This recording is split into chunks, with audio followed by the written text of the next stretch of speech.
So my name is Dr. Moro Salifu. I'm a professor of medicine at SUNY Downstate Medical Center in Brooklyn. I'm also a practicing nephrologist, that's kidney disease specialist. My group and I have been working on this area for about 20 years now. We discovered a number of receptors and peptides that block the receptor, and I'm going to talk about that in a little bit. We formed VasoCure in 2018 to pursue those compounds with the main goal of curing vascular disease through these novel therapeutics that we discovered. Our invention is a peptide antagonist of what we call the F11R receptor. The F11R receptor is located on the vessel wall. It was discovered, cloned, sequenced by me and my group, and then subsequently we discovered the peptide that blocks this target by my group. So this whole discovery, we've been working on it for almost 20 plus years through the process. So what does the F11R receptor do? It is located on endothelial cells, also on smooth muscle cells, which are resident in the media of the vessel wall. The vessel wall has three layers: the intima, the media, and the adventitia. The smooth muscle cells are located in the middle, that's the media.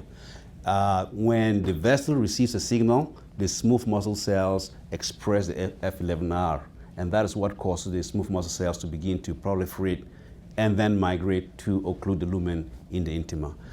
Then we discovered this blocker called pedifin that blocks the target to prevent the smooth muscle cells from proliferation and migration to the intima, thereby preventing the lumen from occluding. So this is universal for all blood vessels. The focus of the conversation today is end-stage renal disease, and I'm going to talk a little bit about that. In end-stage renal disease, patients must receive a vascular access to receive dialysis. And when they receive the access to get the hemodialysis, the access now has so much blood flow through it, and the access gets, the smooth muscle cells in the media of the vascular access get stimulated, and the smooth muscle cells get to build up in the intima and occlude the lumen. So virtually every single dialysis patient would need the vascular access to be maintained either by interventional means or by surgery every 3 to 4 months. That's a lot of work for these, for the people providing these services and also for the patients. So the technology, that is the therapeutic pedifin, solves the problem of neointimal hyperplasia, which is the proliferation and migration of the smooth muscle cells from the media into the intima, thereby occluding the lumen. It solves that problem. The neointimal hyperplasia itself causes the blockage of the dialysis vascular access in end-stage renal disease patients. And the blockade of the access leads to poor dialysis. Can you just imagine, your kidneys have failed, you need to get this artificial machine to get rid of the toxins, and then the thing that is supposed to remove the toxins doesn't work, and you have to go to surgery every 4 months to make it work. That doesn't sound like a nice place to be. And there is no known pharmacologic intervention to treat neointimal hyperplasia. I actually chaired the American Society of Nephrology vascular access session in San Diego about 2 weeks ago, and we had speakers from all over the world, and there is nothing in this arena to solve this problem of neointimal disease. So this is the dialysis patient to your left. The kidneys have failed, the blood has to go to the machine, the blood has to be cleaned and be sent back to the patient. And then we have over 700,000 patients in the United States with this problem. And across the world, it's like 2.5, 2.6 million people across the world. To the right, you have what I call the vascular access creation, right? So the top is the vein. You take the vein, you connect to the artery, then the arterial blood then gushes through the vein to dilate the vein so that the needles can go in and out easily. Can you imagine putting a big needle through your natural vein? It's not going to work out. So we have to surgically create these veins big enough to get the blood out to the machine, clean it, and bring it back. So that conduit is called the vascular access, and it could be naturally made from your own veins, or it could be artificially made through plastic tubes called grafts. Now, once we connect this, just imagine a normal vein which has a pressure of 10 millimeters of mercury, now receiving the arterial pressure of 120, 130 millimeters of mercury. The veins don't like that. That is why the sensing in the smooth muscle cells begin to happen, and then they grow, and then they occlude the lumen over time. And that is why these repetitive procedures are needed to keep these patients' access patent so that they can get dialysis. When we create them, 50% of them will just occlude within a couple of months, and then we have to fix them again. So these repetitive procedures are quite expensive, and it's only temporary. When the patient has the occlusion, they come to the hospital, we insert a balloon, we inflate the balloon, and then open it up. There is instant gratification that the problem is solved, but in the next 4 months, the patient comes back for the same thing again. Right? It's very temporary. These balloon angioplasties solve the problem, and that's the only treatment available right now. So our technology blocks the smooth muscle cells from moving from the intima, from the media into the intima, and then it prevents the lumen from occluding.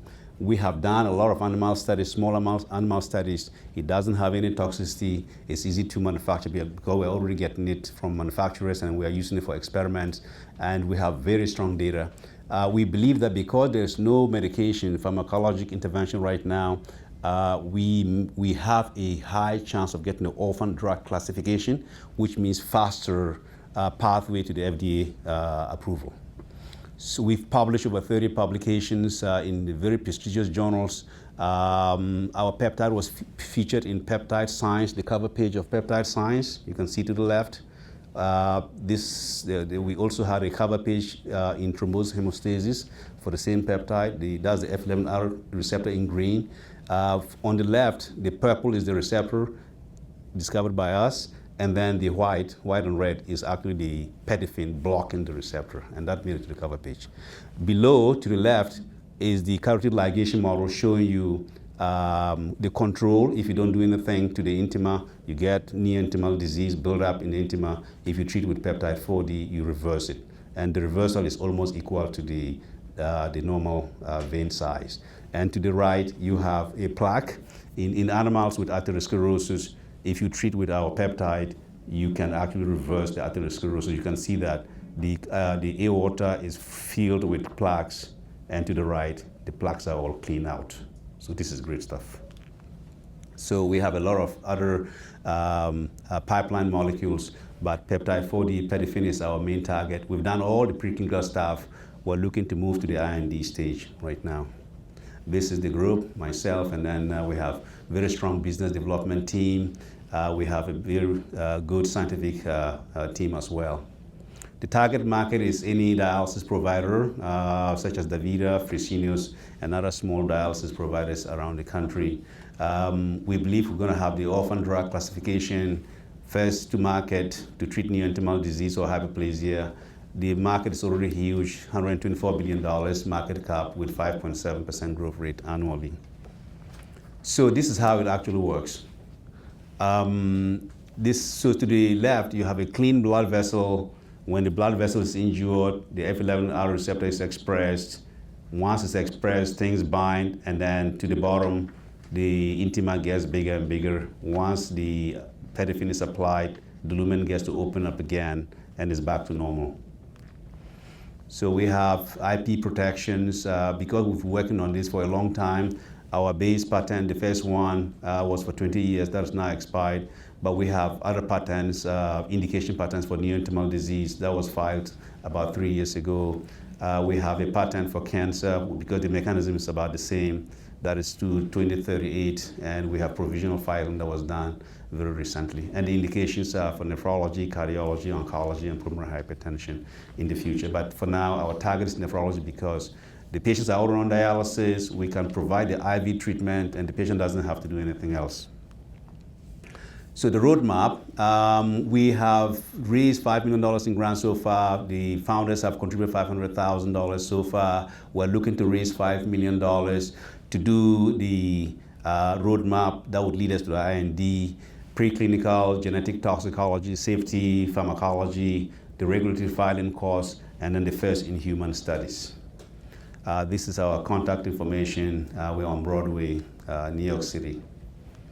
And we've gone through all the training to learn how to run a small business.